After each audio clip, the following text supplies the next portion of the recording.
When Gerald Ford stepped into the presidency during one of America's most chaotic times.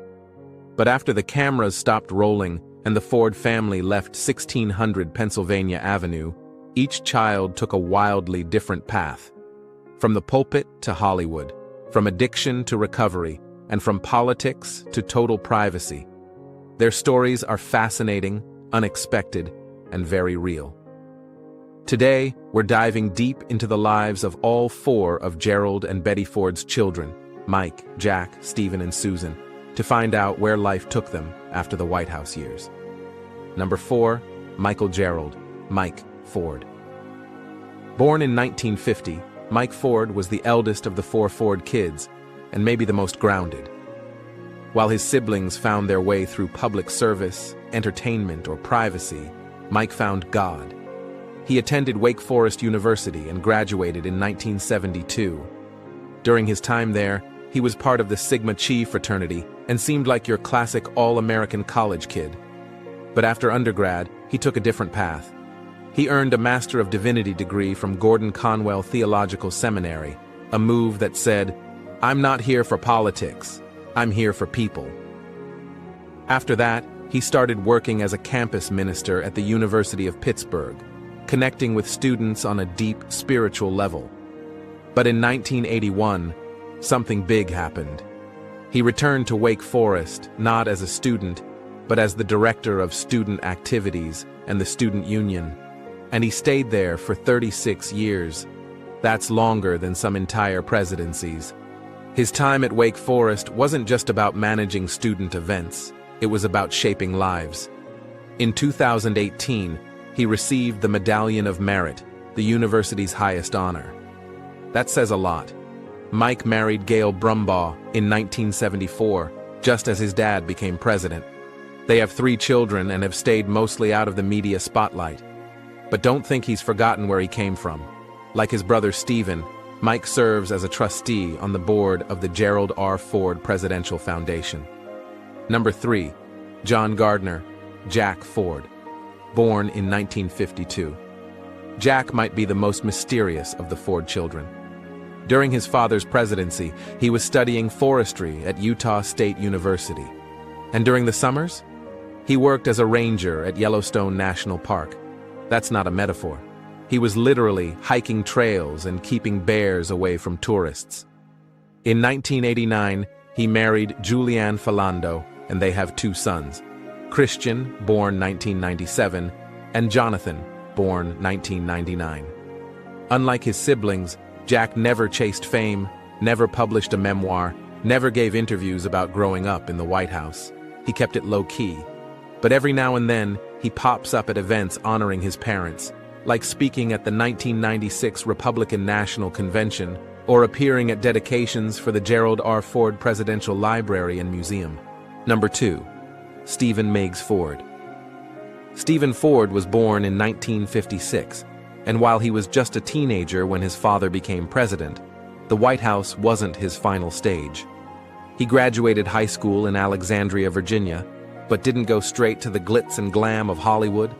Instead, he studied range management at Utah State and equine studies at Cal Poly Pomona.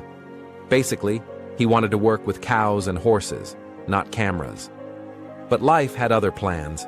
By the early 1980s, Stephen found himself in front of one. He landed a recurring role as Andy Richards, a private investigator on the hit soap The Young and the Restless. For 6 years, from 1981 to 1987, and then again in the early 2000s, he was a fan favorite. That role opened the doors to Hollywood, and he stepped through, appearing in some big-name films. When Harry Met Sally, 1989, he was Joe, Sally's ex. Heat, 1995, played Officer Bruce alongside Al Pacino and Robert De Niro. Starship Troopers, 1997, as Lieutenant Willie, Black Hawk Down, 2001, took on the role of Lieutenant Colonel Joe Cribbs. Transformers, 2007, played an Army officer. Over 25 films, dozens of TV appearances. But behind the scenes, he was spiraling. Stephen later revealed that during the late 80s and early 90s, he battled alcoholism. Fame was overwhelming, expectations were crushing, and he tried to drown it all. But in 1993, he got sober, and everything changed. Today, Stephen spends his time as a motivational speaker, opening up about his journey with addiction, identity, and being the son of a U.S. president. His talks focus on character, integrity, and bouncing back, and he's pretty darn good at it. He's also the chairman of the Gerald Ford Presidential Foundation, making sure the world doesn't forget his father's legacy. And here's the full circle moment. In January 2025, he delivered a eulogy that President Ford had written, not at his own funeral, but at the funeral of Jimmy Carter, Ford's old friend and political rival. Number 1. Susan Elizabeth Ford Bales. She was born in 1957 in Washington, D.C. She went to Holton Arms School in Maryland, and her senior prom?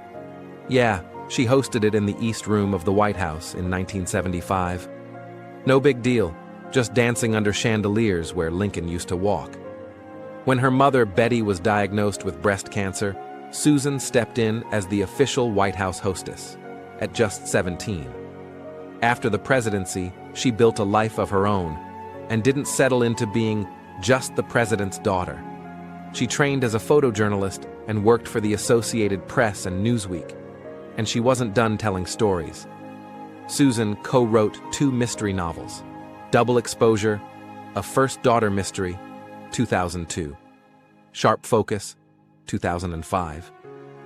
These weren't just fiction. They were inspired by her own life, her time in the White House, and what it's like to grow up in the public eye.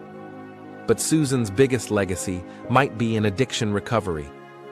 In 1992, she joined the board of the Betty Ford Center, the addiction treatment facility founded by her mom.